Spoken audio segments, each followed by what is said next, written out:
नमस्कार दोस्तों, ओम नमो भगवते वासुदेवाय।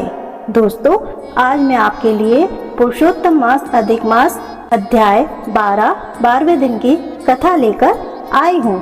12वें दिन की कथा को श्रवण करने से पहले मैं आपको बता दूं कि इससे पहले की कथा में द्रौपदी के पूर्व जन्म और शंकर जी के तप की द्रौपदी की कथा का विवरण था जो मैंने आपको सुनाया। आपको इससे पहले के जो भी अध्याय श्रवण करने हैं तो उनके वीडियो मेरे चैनल पर अपलोड हैं, आप उन्हें वहां से भी सुन सकते हैं।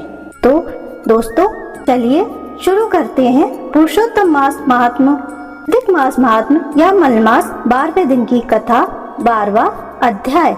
इस अध्याय में मैं आपको बताऊंगी द्रौपदी का अग्निकुंड से उत्पन्न होना और श्री कृष्ण का पुरुषोत्तम व्रत का उपदेश देने का संपूर्ण वृतांत आप और हम मिलकर श्रवण करेंगे। तो चलिए शुरू करते हैं। पुरुषोत्तम मास कथा अध्याय 12। नारद जी बोले, जब भगवान शंकर चले गए तब हे प्रभु, उस बाला ने शोक कर क्या किया सो मुझ विनीत को धर्म सिद्ध के लिए कहिए।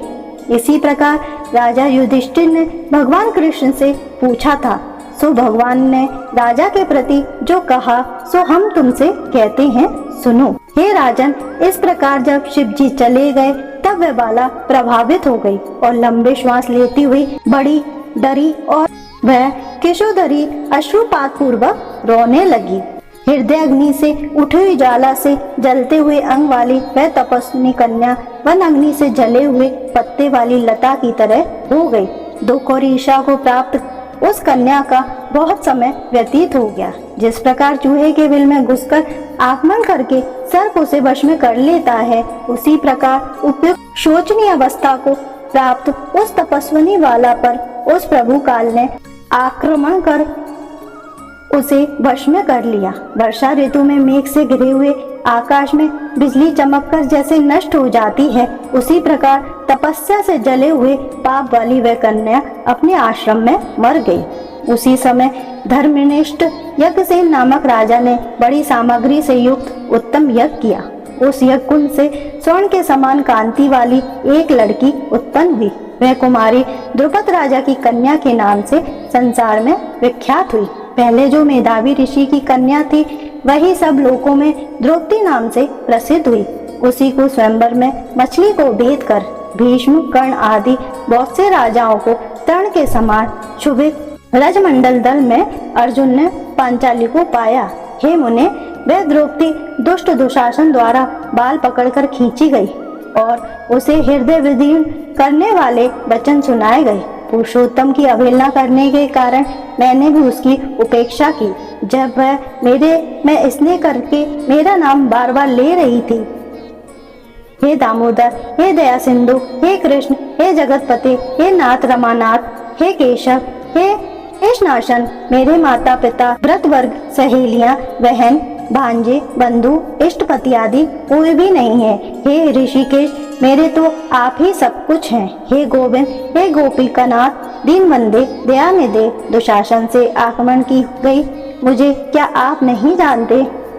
यद्यपि पहली बार मैंने उसकी ओर ध्यान नहीं दिया था, पर जब दुशासन से पराभूत होकर उसने मेरा पुनः स्मरण किया तब गरुड़ पर चढ़कर शीघ्र वहां पहुंचकर मैंने, हे राजन, उसे बहुत से वस्त्रों से परिपूर्ण कर दिया। सदा मेरे में स्नेह करने वाली मैं ही हूँ प्राण जिसके ऐसी सदा मेरे भजन में परायण मेरी अत्यंत प्रिय सती सखी मुझको प्राणों के समान होने पर भी पुरुषोत्तम की अवहेलना करने के कारण उसकी उपेक्षा करनी पड़ी। पुरुषोत्तम का तिरस्कार करने वाले का मैं पतन कर देता हूँ।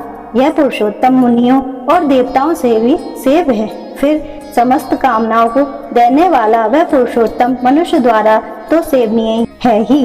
अतः आगामी पुरुषोत्तम की आराधना करो।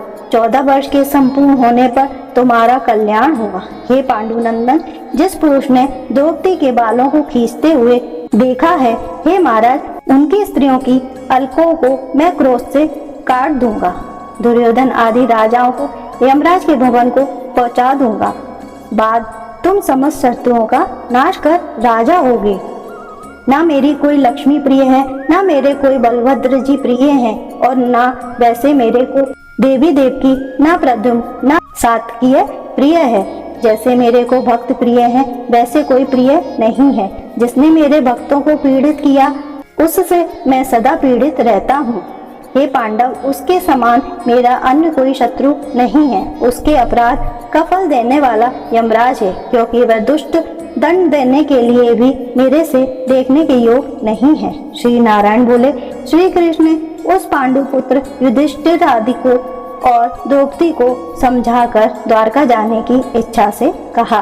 हे राजन, वियोग से व्याकुल द्वारकापुरी को आज जाऊंगा, जहाँ पर महाभाग वासुदेव जी, हमारे बड़े भाई बलदेव जी, हमारी माता देव देवकी तथा गद, संबल आदि और आहुक आदि यादव, रुक्मणी आदि जो स्त्रियां हैं, दर्शन की उत्कंठा वाले, वे सब हमारे आगमन की कामना से टकटकी लगाकर हमारा ही चिंतन करते होंगे। श्री नारायण बोले, इस प्रकार कहते हुए देवेश श्री कृष्ण के गमन को जानकर पांडु को किस प्रकार गदगद कंठ से बोले, जिस प्रकार जल में रहने वालों का जीवन जल है, उसी तरह हम लोगों के जीवन तो आप ही हैं। हे जनार्दन, थोड़े ही दिनों के बाद फिर दर्शन हो। पांडवों के नाथ हरि हैं और तीनों लोकों में दूसरा कोई नहीं है। इस प्रकार सामने ही सब लोग कहते हैं, अतः हम लोगों की हमेशा रक्षा करें।